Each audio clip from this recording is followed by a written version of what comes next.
दोस्तों नमस्कार, आप देख रहे हैं हेलो न्यूज वर्ल्ड, सोच बेहतर कल की। आज हम एक नई शख्सियत के साथ आपकी मुलाकात कराने जा रहे हैं। शख्सियत कार्यक्रम में हमारी एक अलग शख्सियत से मुलाकात होती है और वो इस समाज को और इस देश के रचनात्मक विकास के लिए क्या योगदान दे रहे हैं, उस पर हमारी बातचीत होती है। नमस्कार जी। नमस्कार जी। पहले अपना परिचय पूरा जी। मेरा नाम है सोनू भगत जी। काली कामाख्या दरबार, रिवाड़ी, इंदिरा कॉलोनी। दरबार है इंदिरा कॉलोनी में, रिवाड़ी में, लोको शेड रिवाड़ी। काफ़ी दिनों से सेवा में है माता जी के, में क्या कहेंगे पूरे लगभग 19 साल हो गए दरबार को, 19 साल हो गए। ये दरबार माँ का है, काली कामाख्या के नाम से। जीवन में जैसे जो जो सामाजिक कार्य हैं उनकी आप बताइए। इस जननी तो मेरा गांव है डिस्ट्रिक्ट झज्जर में, गांव रेडवास। और 2009 में मैं यहाँ आया था और 2009 से फिर मैं यहीं हूँ परमानेंट और यहीं दरबार लगाता हूँ। दरबार तो मेरा वहाँ भी लगता था। और जो परंपरा है, ये माँ काली की पूजा, हमारी इष्ट देवी है माँ काली, उसी की पूजा करते हैं हम। उसी के नाम से दरबार है ये, काली कामाख्या के नाम से। अगर सामाजिक तौर पे बात की जाए, धार्मिक तौर पे बात की जाए तो क्या जीवन का लक्ष्य क्या रहा? कहाँ से यात्रा आपने शुरू की? कैसे जीवन में बदलाव आया? धार्मिक क्षेत्र से जुड़ने का कैसे विचार आया? पहले तो हमारे कुल देवी है महाकाली, तो हमारी परंपरा शुरू से ही है।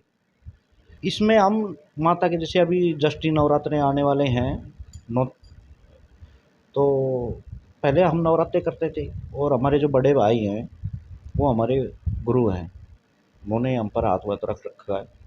और उसी लाइन से हम चलते आ रहे हैं, जो हमारे बड़े चले, पूर्वज चले। और उसके बाद फिर एक ट्रेजरी हुई हमारे साथ कि जो मेरा बड़ा लड़का था वो बहुत ही ज़्यादा सीरियस हो गया। उन्होंने तमाम हॉस्पिटलों में भी दिखाया, वो जैसे कि बड़े बड़े हॉस्पिटलों में, और उसके बाद भी कोई रिजल्ट नहीं मिला। तो किसी ने बताया कि भाई वहाँ दिखाओ, वहाँ दिखाओ, उस हॉस्पिटल में जाओ, उस हॉस्पिटल में जाओ। कलावती भी, रेवाड़ी में भी रहा वो 16 दिन, लेकिन उसके बाद मतलब कुछ जो चीज़ें मिलनी थी वो नहीं मिल पाई। फिर हमने एक भगत को दिखाया, उसने कुछ किया, कुछ दवा लगी, कुछ दवा लगी, दोनों से वो ठीक हो गया। तो उसी दिन से एक भाव बन गया। भाव तो पहले से था, पूजा तो हम पहले ही करते थे, नवरात्रि तो मैं पहले ही करता था 9 दिन के लिए तो, लेकिन माता का भाव तो था ही। लेकिन उस दर्द ऐसा था अंदर से कि लास्ट आ गया था लड़के का टाइम।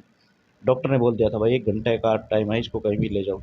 उसके बाद माँ की शरण में गए तो उन्होंने अपनी कृपा की, डॉक्टर ने दवाई दी, ठीक हो गई।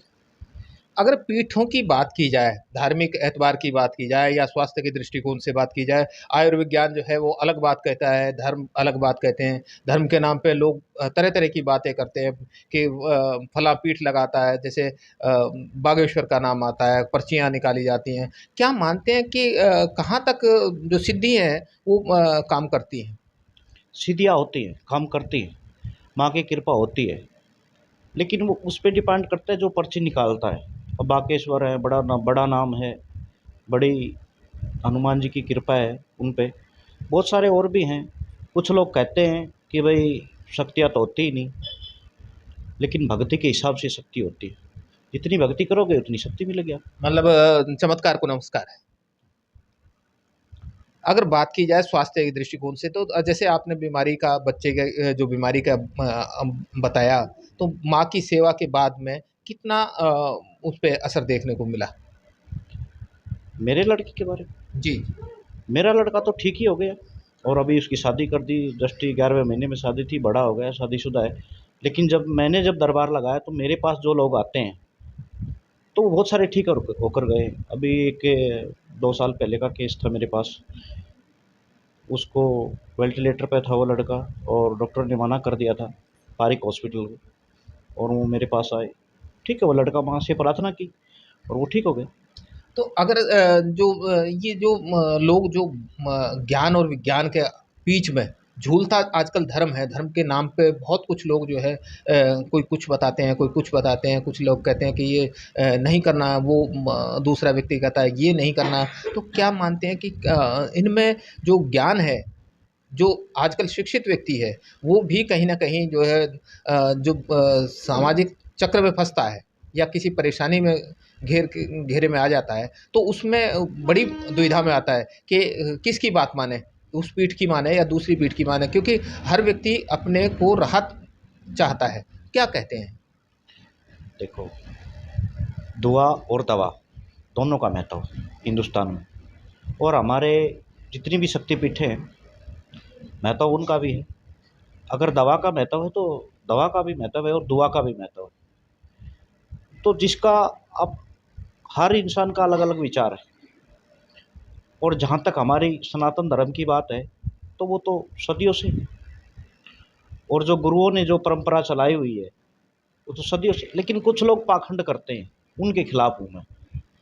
जैसे कहते हैं कि भाई माता ये कर देती है, माता आ जाती है, बाल पकड़ के खींचना, बच्चियों को मारना। मैंने देखा कई वीडियो में आजकल की बहुत सारी बैठी हैं बच्चियाँ गद्दी लगाकर, तो वो मारती हैं, बच्चियों के बाल खींचती हैं, तो इसके खिलाफ।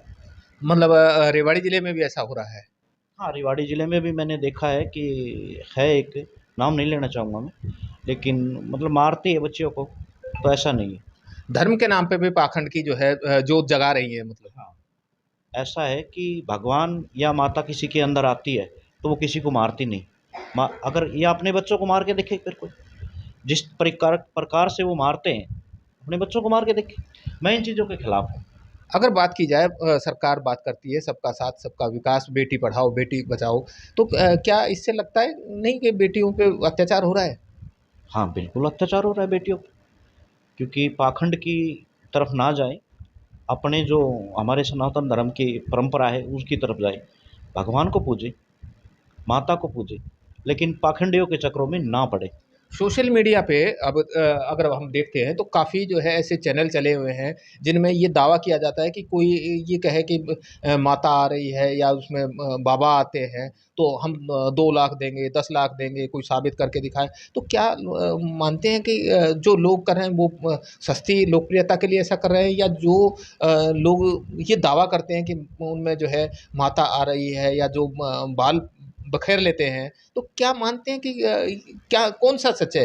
वो जो लोग जो दावा कर रहे हैं 10 लाख रुपए देंगे, माता को साबित कीजिए, या वो लोग जो है जो बाल बिखा कर जो है वो अपनी बात को सही साबित करना चाहते हैं कि भई माता का उनके अंदर स्वरूप आता है। क्या मानते हैं? देखिए, कुछ लोग जो बाल खिंडाकर कहते हैं ना माता आती है, कुछ लोग उन्होंने माता को भी बदनाम कर दिया, जहाँ तक मेरा मानना है। और रही बात उन 10 लाख रुपए वालों की, तो शक्तियाँ होती हैं, लेकिन पाखंड ज़्यादा होने लग गए आजकल और शक्तियाँ कम हो गई। इसलिए जो सच्चे गुरु हैं वो भी बदनाम हो जाते हैं। ऊट-पटांग सवाल होते हैं, बच्चियों को मारना, दरबार में ये करना, वो करना। आजकल मैं एक देख रहा हूँ, एक और वीडियो मैंने देखा है कि कोई शायद करनाल साइड का है, वो बच्चियों को चिता पर बैठाता है। मैंने काफ़ी औरतों की वीडियो देखी कि वो वीडियो बनाता है और चिता पर बैठाता है लड़कियों को, औरतों को। तो ये गलत है, ये पाखंड है। अगर बात की जाए अब राजनीति की, किसी न किसी धर्मगुरु का किसी न किसी राजनीतिक दल से या जो है सामाजिक संगठन से जुड़ा होता है। क्या आपका भी कोई जुड़ाव है? नहीं, देखो, अभी तो मेरा जुड़ाव नहीं है किसी से, लेकिन कभी अगर मौका मिला किसी पार्टी का सेवा करने की तो ज़रूर करेंगे। तो जैसे धार्मिक क्षेत्र की बात करें, सामाजिक क्षेत्र की बात करें, तो धर्म और समाज दोनों एक एक ही सिक्के के 2 पहलू हैं। कैसे इनको एक दूसरे से जोड़कर हम कैसे संसार को, देश को, राज्य को आगे ले जा सकते हैं? क्या सोचते हैं आप? देखो, इसमें ऐसा है कि जो धर्म है और सामाजिक है, दोनों, जैसे कि आपने बताया अभी, कि एक सिक्के के दोनों पहलू हैं। हर इंसान की सोच अलग-अलग होती है कि किस तरीके से देखा जाए। अगर धर्म के माध्यम से अगर समाज में जागरूकता ले लाई जाए तो बेटर है। अभी जो है नवरात्र आने हैं, आपकी पीठ की ओर से भी कोई कार्यक्रम आयोजन होना है। जैसे सभी मंदिरों में और जो दूसरे जो पूजा स्थल हैं, वहाँ नवरात्र पे विशेष कार्यक्रम होते हैं। तो क्या कहेंगे इस बारे में? मेरे तो दरबार में नहीं कहूँगा, आपने कहा कि अभी आपके दरबार की ओर से, मेरा दरबार नहीं है। मैंने पहले भी कहा है कि दरबार माँ का है, और माँ जैसी जो इच्छा करेगी वैसा होगा। और इस दरबार में अभी 9 दिन की जोत, माँ के आदेश हुए हैं कि भई 9 दिन की जोत जो है हाथों पे जलाई जाए और दरबार बाहर लगाया जाए। 9 दिन की चौकी लगेगी बाहर, और 9 दिन के लिए माँ की जोत जलाई जाए हाथ पर। मैं ये कहता हूँ कि 9 दिन की जोत मैं हाथ पे जलाऊंगा, ये माँ के आदेश से, और माँ का आदेश मेरे लिए सर्वोपरि है। और बाहर दरबार लगेगा 9 दिन, और 9 दिन की जोत, अखंड जोत दरबार में रहेगी। उसके लिए क्या होगा, उसमें समाधान ये होगा कि 1 घंटे का सुबह और 1 घंटे का शाम को, उसमें भी वो जोत जो है किसी जो सेवक रहेंगे, और बहुत सारे रहेंगे, दरबार में बहुत सारे सेवक आते हैं, उनको वो कर दी जाएगी, लेकिन जोत हमेशा दिन रात चलती रहेगी 9 दिन हाथों पे। अगर बात की जाए बालिकाओं की, तो नवरात्र हैं, बालिका पूजन भी होता है, दुर्गा के रूप में बालिकाओं को छोटी कंजन पूजन होता है। तो क्या जो आज की परिस्थिति है जिसमें चाहे वो महिलाएं हैं उनको बराबरी की बात कही जाती है, घरों में उत्पीड़न होता है, सामाजिक तौर पे उनके साथ में अच्छा व्यवहार नहीं किया जाता, तो जो बालिकाएं हैं बालिकाओं के साथ में काफ़ी बुरी बुरी घटनाएं जो है जिनको सामाजिक तौर पे भी किसी तरह सही नहीं ठहराया जा सकता। क्या सोचते हैं, कानून कहीं पीछे तो नहीं रह गया है बालिकाओं की सुरक्षा को लेकर? आज ही मैंने सुबह एक वीडियो देखी थी। मैं जैसे कि फेसबुक चलाता हूँ थोड़ी देर, तो मैंने एक फेसबुक पे देखी थी आदर्श की। जैसे कि पहले भी एक कांड हुआ था, आदर्श कांड बड़ा फेमस हुआ था, आपने भी देखा होगा, मनीषा का। आज उसी आदर्श के अंदर एक कांड और हुआ कि एक लड़की को 4 बंदों ने छेड़ दिया। उसके पिताजी ने जब उनको रोका, तो उसके पिताजी को 3 गोली मार दी गई और ऑन द स्पॉट ही उनकी डेथ हो गई। तो मैं कहीं न कहीं इसमें सरकार फेल होती है। पिछले साल 25 दिसंबर को एक यात्रा की थी पूरे भारत की, भाईचारा यात्रा, अपनी स्कूटी पे की थी, समाज के लिए। आपने समाज की बात की थी, तो शांति के लिए मैंने वो यात्रा की थी, और पूरे इंडिया की यात्रा की थी। और अभी रीजन ही मैंने महाकुंभ यात्रा की थी, और हमारे विधायक साहब ने उसको हरी झंडी दी थी। हमारे विधायक साहब थे, हमारी जिला अध्यक्ष वंदना पोपली जी थी, हमारी एससी मोर्चा के जिला अध्यक्ष रोहतास सिंह वाल्मीकि जी थे वहाँ पर। वो यात्रा थी मेरी महाकुंभ, नेपाल, अयोध्या और वृंदावन।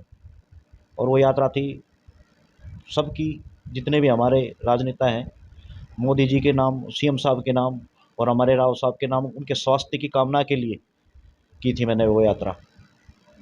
और अभी जो रीज़न है कि जो 9 दिन की जोत जो मैं अपने हाथ पर जलाऊँगा और दरबार में बैठूँगा, वो इसलिए है कि भई समाज के अंदर सुख शांति बनी रहे और बच्चियों का 9 दिन भरपूर पूजन होगा।